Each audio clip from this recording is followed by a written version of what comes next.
Israel intensifies its bombardment in and around Gaza's second largest city, Khan Yunis, as hundreds have died since last week's truce ended. The European Commission is warning of an increased risk of terrorist attacks during the Christmas period as the Israel-Hamas war intensifies.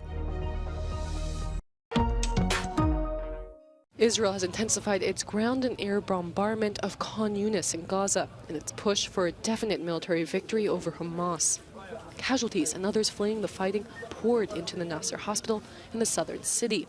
Israeli forces also targeted the Jabalia area of Gaza after warning civilians to flee further south. Many of those had already been forced to move from their homes in the north, and NGOs say there is nowhere safe for people to go. The Palestinian Health Ministry says several hundred people have been killed since last week's truce ended. Palestinian militants are continuing to fight street by street, as this video by Islamic Jihad purports to show. The IDF says scores of its soldiers have died in combat since the ground offensive began. And Hamas continues to fire rockets towards Israel, with the city of Ashkelon among the latest targets. It was Hamas's brutal raid into Israel that killed at least 1,200 people that triggered the war. It continues to hold more than 100 hostages.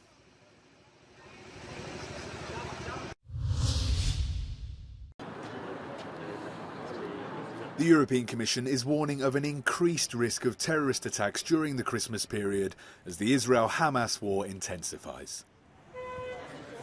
To face this danger, the EU's Home Affairs Commissioner Ylva Johansson is putting in place €30 million to protect vulnerable areas, including places of worship.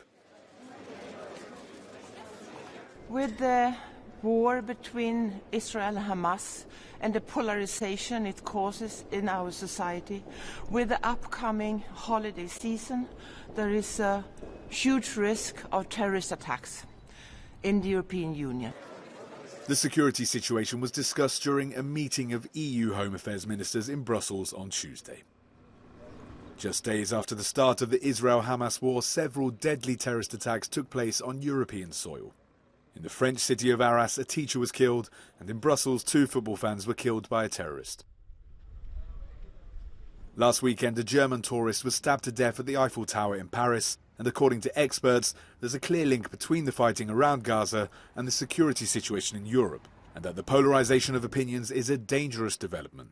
Just earlier this week in Paris, also there was an attack. These attacks are usually linked to the events in Gaza, so it's a very troublesome development. We see that this really creates high level of emotions among the audiences in Europe, and I don't think we've seen the last of it. So again, here for the European Union, it's pertinent to also work towards a solution to this conflict, because the longer this conflict lasts, the more we see European populations being polarized and divided in a negative sense. Security experts previously said that intelligence services can monitor and detect larger terrorist attacks, but lone wolf perpetrators still pose a significant threat to Europe.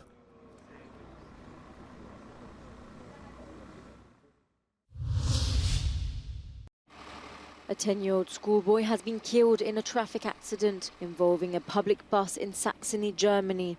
Police say 2 other people are in serious condition and 11 more have minor injuries.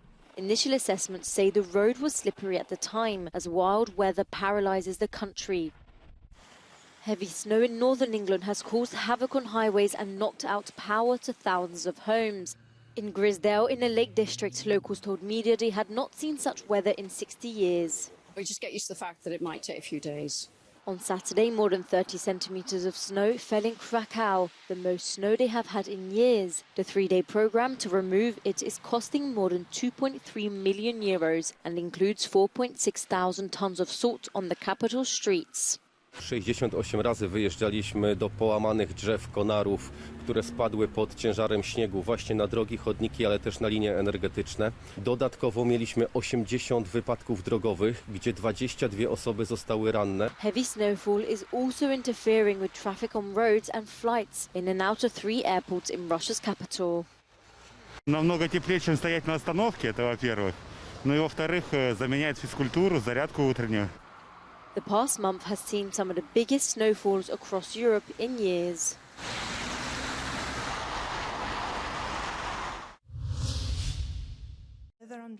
Delegates at the COP28 summit in Dubai have been digesting a series of grim reports about the state of the climate and efforts to stem global warming. Euronews correspondent Jeremy Wilkes brings us the latest from the UN conference.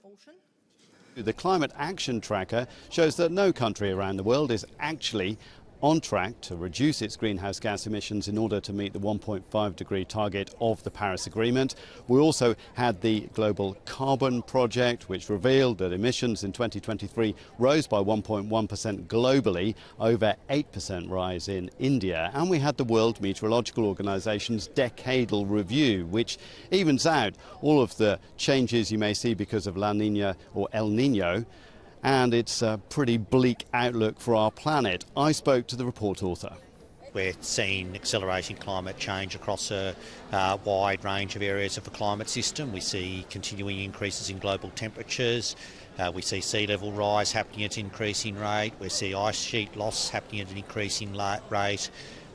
We see the oceans getting warmer and more acidic. So we're seeing changes across much of the climate system, and they're generally changes which are not going in a good direction. In the face of such evidence, what we really need to do is to change the conversation, according to Bertrand Piccard, the founder of the Solar Impulse Foundation. We need to show the solutions more than the problems. We need to show that decarbonization has to be made through a profitable modernization of the countries, by having more efficiency, stopping to waste energy and resources and polluting, but also stopping to waste money. So there is a climate urgency, yes, but there is an economic imperative that can probably be much more motivating for the world of economy, industry and politics. With those thoughts and those reports in mind, the big question now is whether, at the end of this conference, we will get an agreement to phase out fossil fuels. Jeremy Wilkes at COP28 in Dubai for Euronews. At least 85 people have been killed in an airstrike during a religious celebration in northwest Nigeria. The state's governor says they were mistakenly killed by a military drone. Nigeria's army often carries out raids as it fights extremist violence and rebel attacks that have destabilized Nigeria's north for more than a decade. Analysts have raised concerns about the lack of collaboration among Nigerian security agencies, as well as the absence of due diligence in some of their special operations in conflict zones.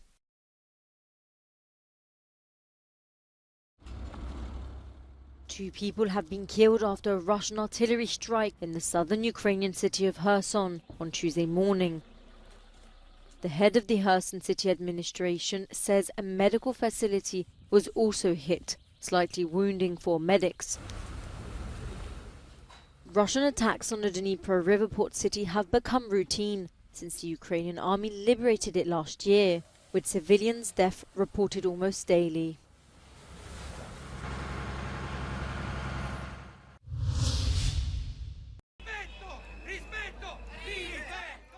They demand respect, calling themselves the forgotten heroes. And most importantly, they want their voices to be heard.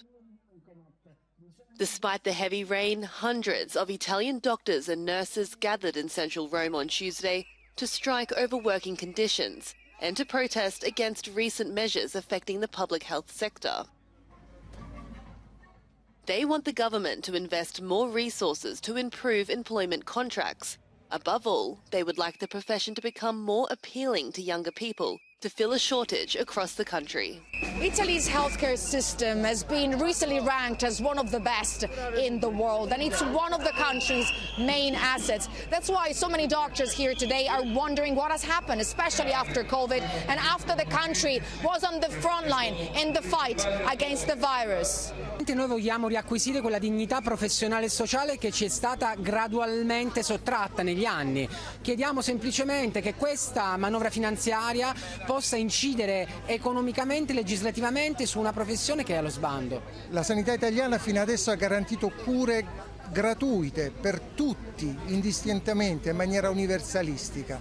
Questo sistema sta naufragando. Quando finiscono le emergenze veniamo messi in disparte e veniamo ulteriormente penalizzati.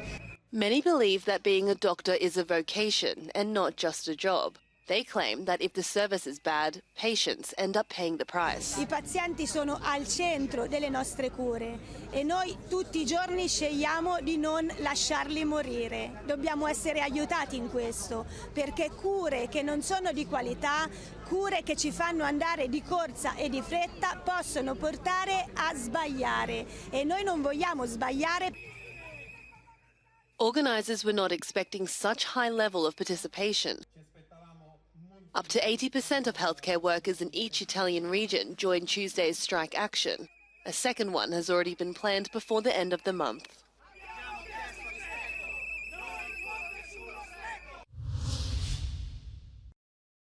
France's National Assembly has unanimously approved a bill to ban single-use, disposable electronic cigarettes, commonly known as puffs, an attempt to protect young people drawn to their flavours and mitigate the environmental impacts.